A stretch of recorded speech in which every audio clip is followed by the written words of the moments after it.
वैद्युत परिपथ चैप्टर के अंतर्गत आज के इस वीडियो में हम किरचॉफ के नियमों की बात करेंगे। तो किरचॉफ के नियम किसी परिपथ पे लागू होते हैं। अगर सिंपल सा परिपथ है तब तो ओम के नियमों का उपयोग करते हुए हम धारा के मान की गणना कर सकते हैं। अगर कहीं पर कॉम्प्लिकेटेड सर्किट्स होते हैं, बहुत सारी धाराएं मिल रही हैं, प्रतिरोध हैं, विद्युत वाहक बल के स्रोत हैं, तो ऐसे परिपथों में किरचॉफ के नियमों का उपयोग करके वैद्युत धारा की गणना की जाती है। तो वैद्युत परिपथ का सिंपल सा एक फॉर्म हम पहले यहाँ पर देखते हैं। जंक्शन एक संधि उसमें कहा गया है, तो उसको भी समझते हैं कि इससे क्या तात्पर्य है। ये एक यहाँ पे वैद्युत परिपथ दिखाया गया है। इसमें हमको दिख रहा है दो बैटरीज हैं, दोनों बैटरियों से करंट निकलेगी, एक बैटरी और दूसरी बैटरी, और बहुत सारे प्रतिरोध लगे हुए हैं, तो ये एक वैद्युत परिपथ हो जाएगा। और इसमें जो बंद मार्ग हमको दिख रहे हैं, इनको बोलते हैं मैस या बंद पास। जो धारा प्रवाहित होगी, धारा के मार्ग हैं। इस तरीके से एक बंद आकृति यहाँ बन रही है, एक बंद आकृति ये बन रही है, एक बंद आकृति ये बन रही है, या फिर यूं चले, जहाँ जहाँ भी धारा का प्रवाह हो रहा है बंद आकृति में, उसको एक पास बोला जाता है। और जहाँ जहाँ पे धारा मिल रही है, जैसे यहाँ पर हमने J1 करके दिखा रखा है, तो इसको जंक्शन कहा जाता है या वैद्युत संधि, जहाँ पर बहुत सारी धाराएं मिल रही हैं। तो जैसे यहाँ पर अगर हम देखें J1 पर, ये एक संधि है, इन दो बैटरी से धाराएं आ रही हैं, इस संधि की ओर को आ रही हैं, और बाकी ये दो धाराएं संधि से बाहर को जा रही हैं। तो ये भी ध्यान देना है कौन सी धाराएं संधि की ओर आ रही हैं और कौन संधि से दूर जा रही हैं। तो बैटरी से दो बैटरीज यहाँ पे हैं, उनसे धाराएं आ रही हैं और फिर बाहर को निकलनी। तो किसी भी बंद पथ में अगर हम देखें तो धारा का प्रवाह, जैसे यहाँ पर हम देखें इस वाले में, तो ये करंट आई, यहाँ से यूँ जाएगी, यूँ जाएगी, यूँ जाएगी, यूँ जाएगी, तो ये एक बंद पास कहा जाएगा। ऐसे यहाँ पर एक बंद पास बन रहा है ये वाला, ऐसे ऊपर एक बन रहा है ये। तो धाराएं, इसमें धारा जो है बहेगी, बंद आकृति होगी। तो जैसे जैसे करंट फ्लो हो रहा है, हमको भी चलना है, या तो कैसे भी हमारी मर्जी है, हम धारा की दिशा में चलें या फिर धारा की विपरीत दिशा में भी चल सकते हैं। तो उस बंद पास में हमको चलना है, एक बिंदु से स्टार्ट करना है और घूमते हुए फिर वापस वहीं पर आना है। तो ये प्रक्रिया हमको उसमें करनी होगी। तो जैसे संधि यहाँ पर हमने एक बात करी, एक संधि J1 है, ऐसे ही एक संधि आगे को देखा तो J2 एक संधि यहाँ पर भी हमको दिख रही है, J2 जहाँ पर लिख दिया, तो यहाँ पर भी तीन धाराएं मिल रही हैं। ये दो धाराएं संधि की ओर को आ रही हैं, और जबकि ये वाली धारा संधि से दूर जा रही है। तो ये दूसरा जंक्शन यहाँ पे है। ऐसे एक जंक्शन यहाँ पर बन रहा है J3 इसको अगर कहें, तो पीछे से करंट आई, यहाँ पर से कुछ करंट इधर को चली गई और कुछ करंट इधर को चली गई, फिर ये बढ़ गई। तो यहाँ पर भी एक संधि पर धाराएं मिल रही हैं, ये धारा संधि की ओर आ रही है और ये दो धाराएं संधि से दूर जा रही हैं। तो ये जो है शब्दावली हमको ध्यान में रखनी है। इसका उपयोग जो है आगे को किरचॉफ के नियम में किया गया है। तो मुख्य रूप से संधि क्या है ये ध्यान में रखना है, और बंद पास किसको कहा गया है, क्लोज्ड मैस। तो धारा के प्रवाह के लिए एक बंद पथ की ज़रूरत होती है, तो उसी को यहाँ पे मैस या पास कहा गया है। तो किरचॉफ ने इसका अध्ययन किया और नियम के रूप में प्रतिपादित किया। तो दो नियमों का प्रतिपादन किया। तो इनको नियम नंबर 1 और नियम नंबर 2 इसी सीक्वेंस में याद रखा जाता है। तो जो पहला नियम है किरचॉफ का, उसकी अब बात करते हैं। तो संधियों के विषय में, वैद्युत परिपथ के किसी संधि पर मिलने वाली समस्त वैद्युत धाराओं का बीजगणितीय योग शून्य होता है। अब क्योंकि बीजगणितीय शब्द का इस्तेमाल हुआ है तो प्लस माइनस का इन्वॉल्वमेंट होगा। तो अब प्लस माइनस कैसे कैसे लेना है उसको भी बताया गया है। संधि की ओर आती धाराओं को धनात्मक एवं संधि से दूर जाती धाराओं को ऋणात्मक लिया जाता है। तो जैसे मान लो हम यहाँ पर केवल धाराओं को दिखा रहे हैं संधि पर, एक धारा I1 है, दूसरी धारा I2 है, तीसरी धारा I3 है। चौथी धारा I4 है। ये चार धाराएं एक संधि पर मिल रही हैं, जैसा हम चित्र में देख रहे हैं। परिपथ का बाकी पोर्शन हमने नहीं दिया, केवल हमको धाराओं पर यहाँ पर अपना ध्यान केंद्रित करना है। तो इसमें अगर हम देखें I1 और I3, ये दो धाराएं संधि की ओर आ रही हैं, और जबकि I2 और I4 ये दो धाराएं संधि से दूर जा रही हैं। तो संधि की ओर आती धाराएं यानी कि I1 और I3 धनात्मक होंगी, और I2 और I4 जो संधि से दूर जा रही हैं वो ऋणात्मक होंगी।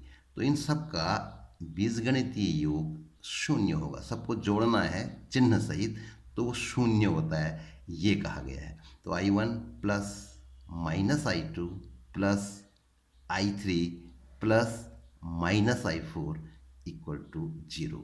तो ये जो है किरचॉफ का पहला नियम कहलाता है, नियम नंबर 1। अब इसको अगर हम सॉल्व करें तो प्लस माइनस माइनस हो जाएंगे, तो इसको ऐसे भी लिख सकते हैं I1 minus I2 plus I3 minus I4 equal to 0। या फिर माइनस माइनस को पक्षांतरण करके दूसरी ओर ले जाएं तो ऐसे भी लिख सकते हैं I1 प्लस I3 बराबर I2 प्लस I4। अब इसमें क्या है, संधि की ओर आती धाराएं एक तरफ हो गई और दूर जाती धाराएं दूसरी तरफ हो गई, तो उनका जोड़ आपस में बराबर है, योग बराबर है। तो इसी स्टेटमेंट को जो किरचॉफ का नियम नंबर 1 है, उसको ऐसे भी कहा जा सकता है, संधि की ओर आने वाली धाराओं का योग संधि से दूर जाने वाली धाराओं के योग के बराबर होता है। अब इस वाले स्टेटमेंट में बीजगणितीय योग शब्द का इस्तेमाल नहीं करना है, क्योंकि आने वाली जाने वाली कह दिया गया है। तो ये जो है किरचॉफ का पहला नियम कहलाता है। ऐसे ही दूसरा नियम है किरचॉफ का नियम नंबर 2, इसको बोलते हैं वैद्युत परिपथ संबंधी किरचॉफ के नियमों की बात हो रही है। तो वैद्युत परिपथ के किसी बंद पास के विभिन्न खंडों में बहने वाली धारा तथा संगत प्रतिरोधों के गुणनफलों का बीजगणितीय योग उस पास में लगे वैद्युत वाहक बलों के बीजगणितीय योग के बराबर होता है। फिर बीजगणितीय शब्द का इस्तेमाल हो रहा है, तो प्लस माइनस यहाँ पर भी आएंगे। तो धारा की दिशा में चलने पर I व R का गुणनफल धनात्मक, परंतु धारा की विपरीत दिशा में चलने पर यही गुणनफल ऋणात्मक लिया जाता है। ऐसे ही बैटरी के लिए है, बैटरी के ऋण इलेक्ट्रोड से धन इलेक्ट्रोड की ओर चलने पर वैद्युत वाहक बल धनात्मक लिया जाता है। जैसे पहले हमने बात करी थी कि जब हम किरचॉफ के नियमों का प्रयोग करेंगे तो किसी बंद पास में हमको किसी एक बिंदु से चलना होगा और पूरे पास में घूमकर वापस उसी बिंदु पर लौटना होगा। तो हम कैसे चल रहे हैं उसको इसमें बताया गया है। अभी इसको समझते हैं हम, और जब इसका परिपथ में उपयोग करेंगे तो बातें समझ में आएंगी। जैसे कि ये एक परिपथ है यहाँ पे, तो यहाँ पर हम देख रहे हैं दो बैटरी हैं, E1 और E2 इनके विद्युत वाहक बल हैं, और इनसे धाराएं E1 बैटरी से I1 धारा निकल रही है और E2 बैटरी से I2 धारा निकल रही है। तो यहाँ पर ये दो धाराएं मिल रही हैं I1 और I2, और इसके बाद ये आगे को बढ़ रही हैं। तो पहले नियम का अगर हम उपयोग करें तो इस धारा का योग जो है वो I1 और I2 के बराबर होगा। तो अब ये धारा I1 प्लस I2 हो जाएगी। संधि से दूर जाने वाली धारा संधि की ओर आने वाली धाराओं के योग के बराबर होगी, और इसको फिर एक बाह्य प्रतिरोध R में प्रवाहित किया गया है। तो ये जो प्रतिरोध हमने बैटरीज के साथ लिए हैं, इनको अगर आंतरिक प्रतिरोध मान लें हम, मान लो R1 और R2 इनके आंतरिक प्रतिरोध हैं, तो इसमें आप किरचॉफ के नियम का हमको उपयोग करना है। तो यहाँ पर हम देखें, अगर यहाँ पर जो बंद आकृतियाँ बन रही हैं, जैसे कि आप इसको ध्यान देना है, यहाँ पर वर्ड्स लिखे हुए हैं ABCD, ए से स्टार्ट किया, ABCD, वापस ए पर आ गए, तो ये एक चक्र हो गया पूरा। तो ऐसे हमको चलना है, या फिर ऐसे भी चल सकते हैं ADCBA, हमारी मर्जी है, कैसे भी चलें उससे कोई फर्क नहीं पड़ेगा। तो हमको बंद पास में चलना है, एक चक्र पूरा करना है। जैसे धारा बह रही है तो धारा के साथ हमको भी चलना है। तो इस नियम का उपयोग करते समय, तो ये एक बंद पास है। दूसरा पास नीचे देखें अगर हम, तो नीचे भी बन रहा है BEF, F C B, B E F C और फिर बी। तो इस तरीके से दो पास बन रहे हैं। तो अगर अब हम एक एक करके इन पास को लें तो किरचॉफ के नियम कैसे अप्लाई होगा उसको देखते हैं। तो पहले हम बात करते हैं बंद पास A B C D A. तो कैसे चलना है उसको दिखाया भी गया है एक सर्कल के द्वारा। यूं चल रहे हैं, ऐसे चल रहे हैं, ऐसे यूं चल रहे हैं, यानी कि A B C D A, इसे सर्कल दिखाया गया है, यूं ऐसे चला जा रहा है। तो विभिन्न खंड जो कहा गया है ऊपर, वैद्युत परिपथ के किसी बंद पास के विभिन्न खंडों में बहने वाली धारा तथा संगत प्रतिरोध, यानी कि जिस भाग में, जिस खंड में वो धारा बह रही है उसके साथ, तो वो खंड यहाँ पर प्रतिरोध है। तो वास्तव में विभिन्न खंडों का आशय यहाँ पर प्रतिरोध से है। विभिन्न प्रतिरोधों में प्रवाहित धारा और संगत प्रतिरोध का गुणनफल ऐसे होगा। तो हम यहाँ पे स्टार्ट करते हैं, कहीं से भी चला जा सकता है, कोई स्टार्टिंग पॉइंट किसी को भी लिया जाता है। A B C D E यहाँ पर हैं, तो कहीं से भी चले।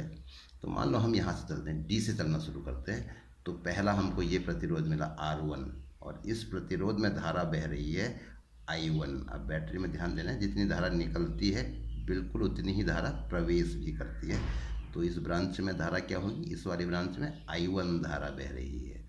तो I1 R1 किसी खंड में, यानी कि प्रतिरोध में प्रवाहित धारा और प्रतिरोध का गुणनफल, ये हो गया। तो I1 R1, और अब हम धारा देख रहे हैं, धारा भी इसी दिशा में चले और हम भी ऐसे ही चल रहे हैं, तो ये गुणनफल जो है वो धनात्मक होगा। फिर हम आगे को बढ़े, चलते जाना है, लौटना नहीं है। एक बार डी से चलना शुरू किया, बस इसी डायरेक्शन में चलते रहना है। एक प्रतिरोध मिला R1, उसमें धारा है I1, तो गुणनफल हो गया I1 R1। फिर आगे को चले, बैटरी को फिलहाल नहीं देखना है, केवल प्रतिरोध को देखना है। दूसरा प्रतिरोध मिला R1 और इस R2, और इस R2 में धारा है I2 ये, लेकिन यहाँ पर धारा यूं बह रही है जैसे हमने चित्र में दिखाया है, लेकिन हम चल रहे हैं यूं, धारा की विपरीत दिशा में चल रहे हैं ये।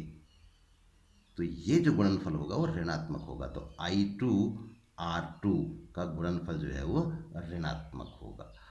ये तो हो गया I और R, किसी प्रतिरोध में प्रवाहित धारा और प्रतिरोध का गुणनफल चिन्ह सहित। दूसरा विद्युत वाहक बल, फिर वैसे ही चलना है। विद्युत वाहक बलों के लिए फिर स्टार्ट जर्नी वैसे ही करनी जैसे हमने पहली बार में किया था। यहाँ से फिर चलेंगे डी से। एक विद्युत वाहक बल मिला E1, इसमें हम ऋण से धन की ओर को चल रहे हैं, तो E1 धनात्मक लिया जाएगा। फिर आगे को चले, यहाँ धन से ऋण की ओर को चल रहे हैं, तो ये ऋणात्मक E2 जो है वो ऋणात्मक होगा। तो इस तरीके से किरचॉफ के नियम का जो स्टेटमेंट बनेगा, जो इक्वेशन बनेगी, वो इस तरह से बनेगी।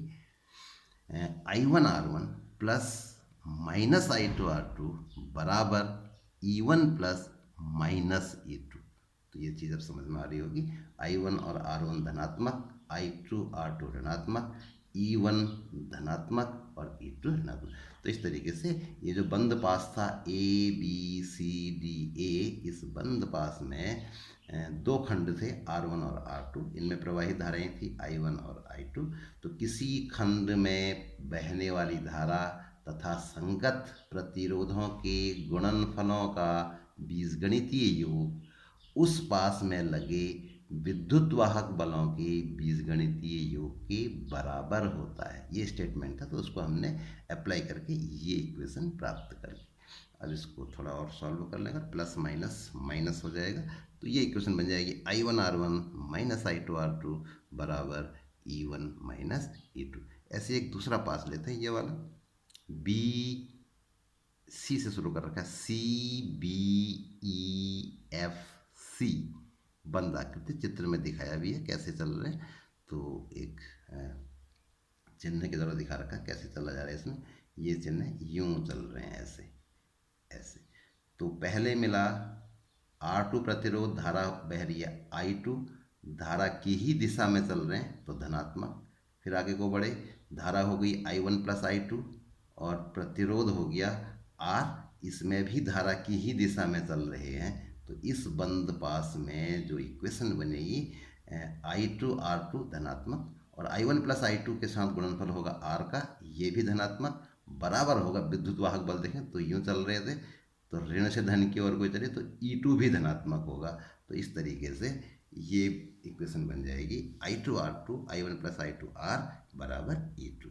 या एक स्टेप में और हल कर सकते हैं, क्योंकि I2 धारा एक ही बार आना चाहिए, तो I2 दो पदों में आ रही थी तो उसको हमने कॉमन ले लिया, ब्रैकेट को खोल लिया और फिर I2 को कॉमन लेके इसको सॉल्व कर लिया। तो I1R plus I2 R2 plus R हो जाएगा बराबर E2। तो इस तरीके से किरचॉफ के नियम का उपयोग करते हुए ये दो समीकरणें हमको प्राप्त हो गई। अब इसका उपयोग करते हुए एक और पास में इसका इस्तेमाल कर सकते हैं, जैसे कि AEFDA। तो इस पास में अगर इसका उपयोग करें तो ये इस तरीके से चल रहे चिन्ह दिखा दिया इसमें, बाहर 20 की ब्रांच को छोड़ दिया, ये भी संभव है। ऐसा भी है, बंद पथ होना चाहिए चाहे हम कहीं कोई भी ले लें। तो इसमें जो इक्वेशन बनेगी वो इस तरीके से बन जाएगी I1R1 धनात्मक, I1 प्लस I2 R ये भी धनात्मक उसी दिशा में चल रहे हैं, और E1 भी धनात्मक, जैसे पहले दो उसमें किया था बिल्कुल उसी तरीके से। तो सॉल्व कर लेंगे फिर, क्योंकि I1 दो जगह आ रहा है उसको कॉमन ले लिया I1 को, तो इस तरीके से हमको प्राप्त हो जाएगा। अब एक सिंपल सा इसका न्यूमेरिकल करके देखते हैं। चित्र में प्रदर्शित नेटवर्क में प्रवाहित वैद्युत धाराओं I1 I2 व I3 के मान किरचॉफ के नियमों का प्रयोग करके ज्ञात कीजिए। तो ये एक बैटरी है, उसके साथ एक प्रतिरोध लगा, दूसरी बैटरी है, इनको इस प्रकार से जोड़ा गया है और फिर बीच में एक और प्रतिरोध लिया गया है। ये तीन धाराएं हैं I1 I2 I3। बैटरियाँ से धाराएं निकल रही हैं I1 और I3, और ये आगे मिलकर फिर यहाँ पे मिल जा रही हैं, तो आगे को जो है I2 करंट बन रही है। I1 धारा इधर से आई, I3 धारा इधर से आई, तो फिर दोनों मिलकर I2 बन गई। तो ये है, मैं बैटरियों के मान दे रखे हैं 6 वोल्ट और 12 वोल्ट, प्रतिरोधों के मान दे रखे हैं 3 ओम 2 ओम 5 ओम। तो अब हमें पासों का इस्तेमाल करना है, तो उसके लिए पॉइंट्स चाहिए, तो पॉइंट्स ले लेते हैं। मान लो इसको पॉइंट ए कह देते हैं, यहाँ इस पॉइंट को बी कह देते हैं, ऐसे ही बाकियों के भी नाम सी डी ई एफ, इस तरीके से हो जाएगा। तो किरचॉफ के नियमों का उपयोग अगर हम जंक्शन डी पर करें, पहले नियम का उपयोग करें, तो क्या मिलेगा I2 बराबर I1 प्लस I3। संधि पर मिलने वाली धाराओं का बीजगणितीय योग शून्य, संधि से जाने वाली धारा का योग संधि की ओर आने वाली धाराओं के योग के बराबर होगा। अब ABCDA इस बंद पास में हम किरचॉफ के नियम का उपयोग करते हैं। तो देखें इसमें अगर 3 ओम के प्रतिरोध में I1 धारा बह रही है, हम ऐसे ही चल रहे हैं, दिखाया गया है चित्र में कैसे चल रहे हैं, तो धारा की दिशा में चल रहे हैं, 3I1 पॉजिटिव होगा। फिर उसके बाद आगे को चले 2 ओम का प्रतिरोध, उसमें I2 धारा बह रही है, तो बराबर 6, ये इक्वेशन बन जाएगा। अब I2 के मान को रख देते हैं, ऊपर समीकरण 1 में हमने I2 का मान निकाल रखा है, इसको सॉल्व कर लेते हैं, तो ये इक्वेशन हमको प्राप्त हो जाएगी। ऐसे ही दूसरे मैश में EFDCE, तो 5 ओम और 2 ओम के प्रतिरोध हैं। 5 ओम में धारा बह रही है I3, 2 ओम में धारा बह रही है I2।